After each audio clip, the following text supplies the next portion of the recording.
So இதில ஆக்சுவலா பினாமி இதுவும் வரும் sir. Of course. Benami transactions prohibition act.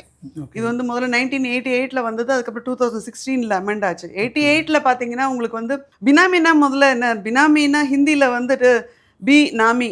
Name இல்லாத ஒரு இது. பேரே இல்லாத ஒரு இதுக்கு பேர் அனாமிகா மாரி நாமி. நீங்க சொல்லும்போது நேம் அது பார்த்தீங்கன்னா நாம். ஹிந்தியில நாம்னா பேரு. இங்கிலீஷ்ல நேம்னா பேரு. தமிழ்ல கூட நாமம். பார்த்தீங்கன்னாக்கா நாமம்.